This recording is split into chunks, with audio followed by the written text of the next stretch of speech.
सालाबादाप्रमाणे यावर्षीही विश्व हिंदू परिषद आयोजित विश्व हिंदू नववर्ष स्वागत यात्रेचे संपर्क कार्यालयाचे उद्घाटन मान्यवरांच्या हस्ते अक्रोड येथे करण्यात आले आहे। गुढीपाडव्याला हिंदू नववर्ष साजरा केले जाते।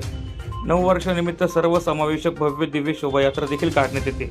यावर्षी एकविरा देवी मंदिरापासून सकाळी 8 वाजेच्या सुमारास शोभायात्रा काढली जाणार आहे। या शोभायात्रेच्या निमित्ताने समाज प्रबोधन म्हणून विविध भागात बैठका, भजन संध्या, कीर्तन व मतदार जागृती अभियान देखील राबविण्यात येणार असल्याची माहिती आयोजकांनी दिली असून शोभायात्रेत मोठ्या संख्येने सहभागी होण्याचं आवाहन देखील करण्यात आलं आहे। या प्रसंगी विश्व हिंदू परिषदेचे समरस्ता विभागाचे केंद्रीय प्रमुख देवजी रावत, खासदार डॉक्टर सुभाष भामरे, माजी आमदार राजवर्धन कदमबांडे, शिवसेना उभाटा गटाचे जिल्हा प्रमुख अतुल सोनवणे, माजी आमदार शरद पाटील, शिवसेनेचे जिल्हा प्रमुख मनोज मोरे, योगीराज मराठे यांच्यासह सर्वच पक्षाचे पदाधिकारी व नागरिक मोठ्या संख्येने उपस्थित होते।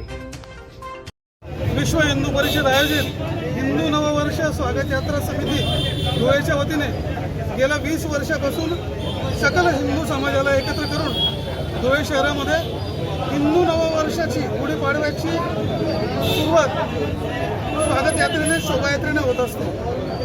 यंदाही शोभायात्रा भव्य प्रमाणात आयोजित करण्यात आलेली आहे। मात्र सकल हिंदू समाजातील ज्येष्ठ मार्गदर्शक संत श्रेष्ठी यांच्या मार्गदर्शनानुसार यावर्षी शोभायात्रा ही सकाळी 8 वाजता ग्रामदैवत श्री एकविरा माता मंदिरातून मार्गक्रमण करणार आहे। पारंपरिक मार्गानेच ही शोभायात्रा निघेल।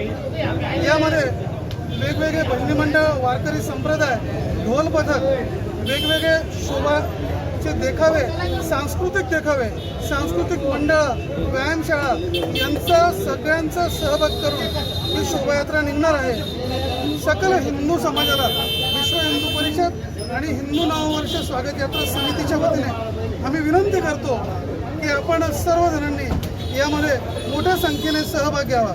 त्याचबरोबर यावर्षी शोभायात्रा आचारसंहितेमध्ये येत असून राष्ट्रधर्म म्हणून प्रत्येक नागरिकाने मतदान केलं पाहिजे आणि आपल्या जवळच्या सर्वांकडून मतदान करून घेतलं पाहिजे। म्हणून मतदान जागृती अभियान शोभायात्रेच्या निमित्ताने आठवडाभर चालणाऱ्या कार्यक्रमांमध्ये आम्ही राबवणार आहोत।